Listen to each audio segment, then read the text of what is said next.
A Batalha da Serra Grande.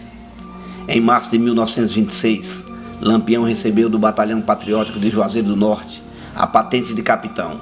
Mesmo considerando que a patente não era legítima, o cangaceiro se tornou mais fortalecido e mais violento também. Nesse ano ocorreu uma série de atentados na região do Pajeú, com diversas mortes e sequestros, episódios que culminaram com a famosa Batalha da Serra Grande, ocorrida em 26 de novembro de 1926, a 5 quilômetros do distrito de Varzinha, município de Serra Talhada. Na valente terra nordestina. Lampião tinha sequestrado Pedro Paulo Magalhães Dias, um inspetor da Standard Oil Company. O fato aconteceu na estrada de Triunfo para Vila Bela, atual Serra Talhada. Pedro Paulo era natural da cidade de Sabará, em Minas Gerais, e por isso ficou conhecido como mineiro.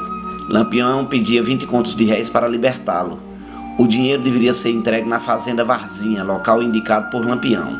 Quando o bando chegou à fazenda Varzinha, foi direto à residência de Silvinho Liberalino, o qual tinha sido subdelegado de Vila Bela, no ano de 1911. Logo que viu a tropa, Silvino não percebeu que estava diante dos comandados por Lampião, pois naquela época as roupas dos cangaceiros eram iguais às da polícia. Então saltou na calçada com um rifle na mão e fez a seguinte pergunta: "É Lampião ou é a força?"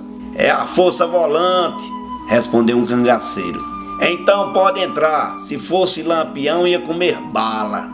Os cangaceiros entraram e pediram água para beber. Quando Silvino colocou a mão no pote para retirar a água, os cangaceiros o seguraram e se identificaram. "Você tá falando é com Lampião, cabra!" E o prenderam. E para comemorar deram alguns tiros em frente da residência. Ainda hoje existem algumas marcas de bala nas portas da casa. Os bandoleiros que já vinham com o refém, Pedro Paulo Magalhães Dias, o mineiro, levaram também Silvino Liberalino. Os dois presenciaram a batalha na Serra Grande. A intenção do bando de Lampião na fazenda Varzinha, além de receber o resgate, era uma vingança por um antigo assassinato ocorrido na Serra Negra, no município de Floresta, cometido por José de Esperidião, que se mudara para Varzinha. O resgate foi levado por intermédio de Manuel Mecânico, homem de confiança de Cornélio Soares. No entanto, já na fazenda Varzinha, o portador foi flagrado pela força policial do sargento Manuel Neto, que lhe aplicou severas torturas e recolheu o dinheiro. O bando seguiu em direção à casa de José Esperidião, cuja esposa, Rosa Cariri de Lima, ao ver de longe a multidão, avisou o marido, alertando-o para que se retirasse. José de Esperidião perguntou: "Quantas pessoas você acha que vem?" Ela respondeu: "Uns 20 homens. Ele disse: "Não corro com medo de 20 homens." A mulher calculou muito mal. O quantitativo do bando era de aproximadamente 68 cangaceiros. José de Esperidião pegou seu rifle e 2 bornais de balas e ficou entrincheirado no quarto. O tiroteio foi grande. De toda a ribeira se ouviu o barulho das balas. Após certo tempo de tiroteio, o bando resolveu colocar fogo na casa. Para tanto, retiraram toda a madeira do curral que ficava em frente à residência.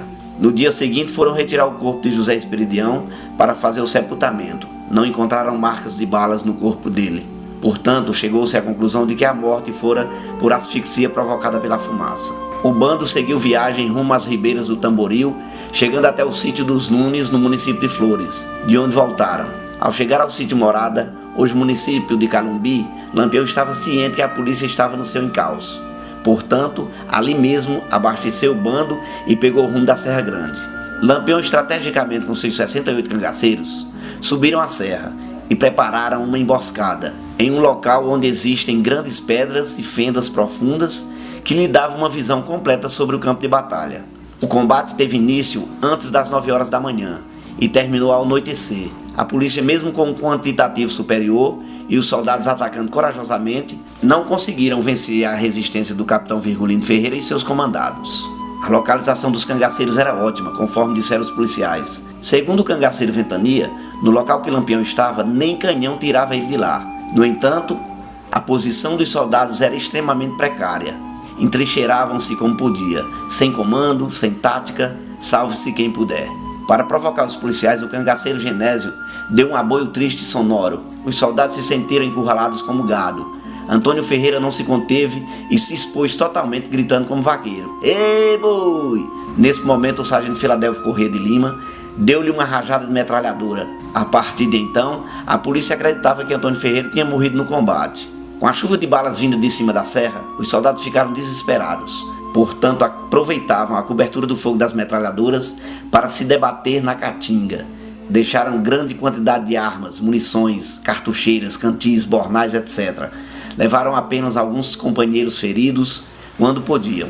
Após a batalha, os cangaceiros recolheram 27 fuzis e mosquetões. A Batalha da Serra Grande é considerada a mais violenta da história do cangaço. Segundo historiadores, morreram 26 policiais e 38 saíram feridos. No bando dos cangaceiros não houve registro de morte.